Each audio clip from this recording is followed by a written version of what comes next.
já mostrei muita coisa aqui no canal sobre o empreendimento Memorial Bom Retiro. Eu sou Karina Santana, sou arquiteta e tô aqui hoje para falar de um assunto extremamente importante: responsabilidade com questões ambientais.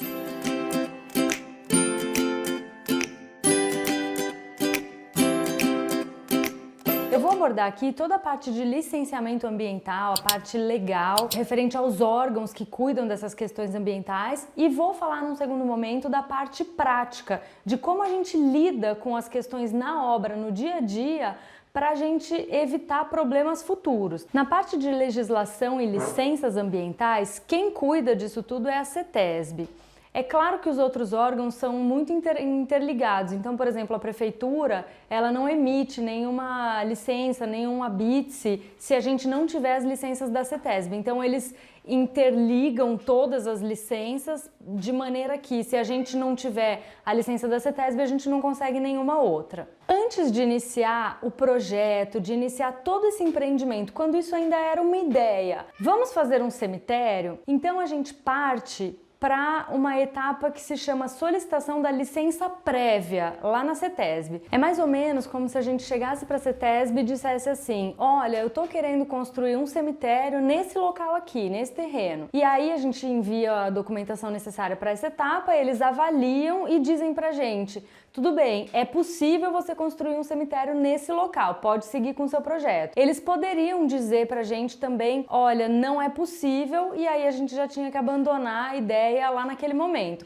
Mas felizmente a gente teve aquele sinal verde de tipo, pode fazer, você vai ter que cumprir uma série de exigências, mas é possível. Então aí nesse momento a gente tinha a licença prévia, que a gente chama de LP. Repara que até aqui eu não falei de projeto ainda, não tinha nada de projeto feito, nadinha desenhado, nada. Era só um estudo de viabilidade e essa consulta dessa possibilidade, dessa viabilidade. Quando a gente conseguiu essa licença prévia, a gente passa para um segundo momento, que é a solicitação da licença de instalação, que a gente chama de LI. Para isso, aí sim a gente já precisou desenvolver os projetos. Então, desenvolvemos o projeto arquitetônico básico, a implantação, e a gente já teve que definir várias soluções nessa etapa do projeto. Nesse momento, a gente dá entrada no projeto de aprovação na prefeitura e a gente dá entrada na licença de instalação. Os projetos tramitam ali separados, tá? Na prefeitura, eles vão verificando questões pertinentes à prefeitura, de implantação, as questões de acesso, trânsito, tudo como vai funcionar, transita em paralelo, e na CETESB as questões ambientais. Durante esse processo a gente vai recebendo comuniques, tanto da prefeitura quanto da CETESB, dizendo assim: olha, isso aqui precisa fazer desse jeito, ajusta isso daqui no projeto, ajusta aquilo lá, e a gente vai acertando até conseguir a licença de instalação da CETESB e o projeto aprovado na prefeitura. De posse do projeto aprovado na prefeitura e o alvará de construção e da LI, a gente começa as obras. Já começamos, né? A gente já iniciou as obras, e na licença de instalação vem uma série de exigências que vão ser necessárias, que a gente vai ter que comprovar, entregar laudos, relatórios, para a gente obter a licença de operação. A licença de operação da CETESB é a última licença que a gente vai conseguir. A gente chama de LO. Para a gente obter a LO, quando a gente terminar a construção, a gente vai dar entrada na LO e dizer para a CETESB: olha, concluí as obras, agora eu quero a licença para eu operar o meu empreendimento. Daí a CETESB vai fazer uma visita lá no local e conferir se todas as exigências que ela fez na licença de instalação foram atendidas. Se foram atendidas, ela vai emitir a licença de operação. E um cemitério, uma indústria, não pode inaugurar, a gente não pode funcionar sem a licença de operação da CETESB. A mesma coisa é para o ABITSE. O ABITSE, quando a gente acaba a obra, pode ser parcial, tá? Eu tô falando de quando a gente finaliza, mas a gente pode ter uma licença de operação parcial, que é o que vai acontecer na primeira fase do empreendimento, e um habite parcial. Então, quando a gente finaliza essa etapa, a gente vai para a prefeitura e diz: estou solicitando o habite. E aí ela vai lá fazer uma vistoria e vai verificar se o que a gente aprovou no projeto foi executado direitinho de acordo com o projeto aprovado. Porque tem muitas pessoas que aprovam um projeto, daí vai lá e constrói diferente. E aí a prefeitura não dá o habite. Então você pode ter um projeto aprovado e não ter um habite. E não é só isso, construiu direitinho de acordo com o projeto. Tem uma série de questões, de condicionantes para a prefeitura poder te dar o habite e dizer: ok, a sua obra, a sua casa, o seu empreendimento está pronto para ser utilizado. Falando aqui rapidinho, assim, até parece que foi fácil e rápido, né? Mas não foi. Esse processo foi um processo que durou aí cerca de 2 anos, entre 2 anos e 2 anos e meio, e ele poderia ter sido bem mais longo. Tem muitos casos que esses processos se estendem bem mais. Então, o início das obras está longe de ser o começo. O começo foi muito tempo atrás. Bom, agora vamos falar da parte prática. Eu vou dizer aqui algumas das exigências da CETESB e dizer como a gente, durante a obra, durante todo o processo, a gente se certifica de que está atendendo essas exigências. Eu vou falar de cara da primeira coisa que todo mundo pensa quando a gente fala cemitério: contaminação de solo e de água. Essa contaminação pode acontecer por causa do chorume. É um líquido que é produto da decomposição da matéria orgânica, né, de corpos. E tudo que a gente tem que lidar é cuidar para que esse chorume não atinja o lençol freático, porque se ele atingir, ele contamina uma porção enorme de água e lençóis freáticos, aquíferos, e é tudo que a gente não quer. Então a primeira exigência é que o fundo do jazigo, de qualquer jazigo em qualquer ponto do terreno,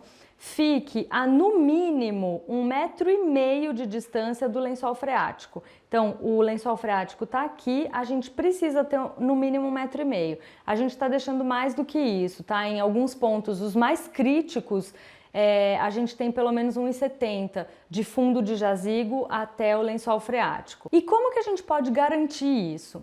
Quando a gente está fazendo o projeto, a gente precisa fornecer para a CETESB, mesmo para a gente fazer o projeto, a gente precisa da sondagem.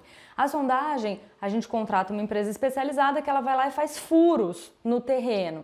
Então, dependendo do tamanho da área, a gente precisa de determinados números de furos. Então, a gente tem ali vários furos nos pontos mais variados do terreno, e cada furo desse, a empresa que faz a sondagem fornece um relatório mostrando o perfil do solo naquele ponto, e aí ele diz aonde ele encontrou a água. Daí a gente sabe essa profundidade. Sei lá, naquele ponto o lençol está a 8 metros de profundidade, em outro ponto está a 15. E através desses furos, desses pontos de sondagem, a gente consegue mapear o terreno e ver como é que o lençol freático está se comportando. A gente consegue traçar um perfil do nível do lençol freático no nosso terreno e aí fazer o projeto em cima disso. Outro ponto super relevante e super importante. Nesse empreendimento, a gente tem corte de terra em um determinado ponto e aterro em outro determinado ponto. Toda essa parte que é aterrada, a gente precisa fornecer um relatório para a CETESB também, indicando o grau de compactação dessa terra. Então,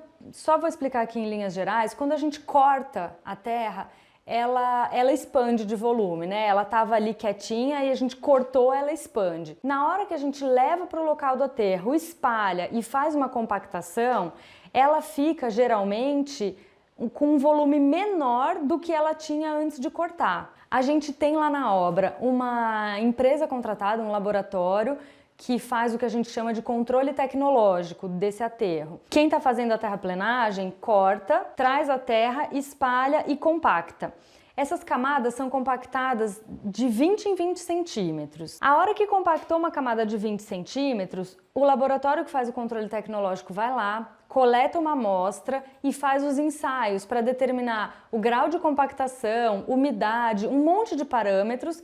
E só se esses parâmetros estiverem todos dentro do que a CETESB pede pra gente, é que ele libera para fazer a próxima camada. Isso faz com que o andamento da obra seja mais lento do que uma obra que não tem esse tipo de exigência, mas a gente está sendo muito criterioso com isso. A gente está sempre muito atento com as questões dos parâmetros das camadas, inclusive o laboratório, quando os parâmetros não atendem aqueles requisitos, ele avisa a terraplenagem que não dá para continuar, e aí eles vão ter que gradear a camada toda de novo, compactar de novo, e aí sim ele vai lá e coleta a nova amostra. Nos períodos de chuva acaba ficando bem complicado de trabalhar porque a gente não atinge um nível de umidade ideal, e aí a gente tem que deixar aquela terra secar para daí compactar e atingir os parâmetros que a gente precisa. Então, além desse relatório que atesta e comprova o nível de compactação de todas as camadas, quando a gente tem fundo de jazigo em uma área que foi aterrada,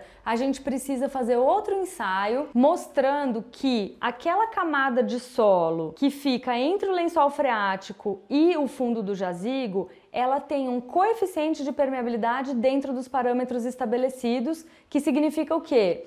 Esse volume de terra que está aqui, ele não vai deixar penetrar esse chorume até atingir o lençol freático. Então, se a gente provar através de testes e ensaios, óbvio, se a gente provar que essa camada aqui de solo tem um coeficiente de permeabilidade X, esse chorume que sair do fundo do jazigo não vai atingir o lençol freático. Então, até aqui já deu para ver que cada ponto que precisa ser observado é cercado de várias maneiras.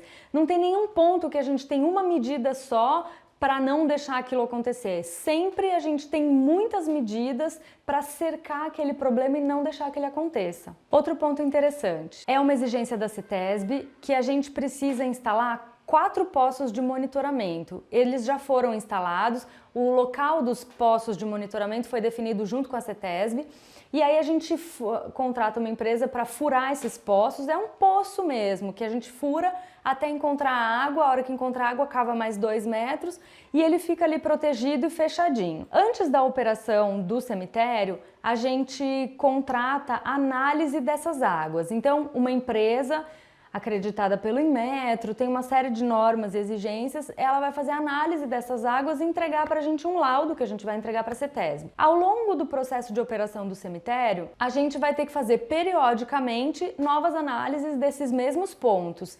E aí a CETESB vai estar sempre comparando essa análise inicial, que eles chamam de branco de campo, com as novas análises que a gente vai fazer ao longo do tempo, para ver se está havendo alguma contaminação. Tem uma outra coisa também bem importante, a CETESB só emite a LO para a gente se a gente comprovar que a nossa rede de esgoto está interligada na rede pública, na rede da Sabesp.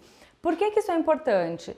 Porque a gente não poderia ter uma ideia brilhante de tratar o nosso esgoto com uma fossa, por exemplo, que todo mundo sabe é uma fonte de contaminação absurda de solo e água. Então, nenhum empreendimento desse porte ou nenhum empreendimento pode funcionar sem comprovar que interligou a rede de esgoto na rede pública de tratamento. Tudo que a gente vem desenvolvendo no Memorial Bom Retiro também está de acordo com as resoluções do CONAMA, que são pertinentes a essa atividade, claro. O CONAMA é um órgão que estabelece a política nacional de meio ambiente. E apesar das resoluções do CONAMA não serem leis, elas têm um peso muito grande e por isso a gente está seguindo todas elas e a nossa operação está em conformidade com o CONAMA. A preocupação com a sustentabilidade também é algo que está presente desde o início.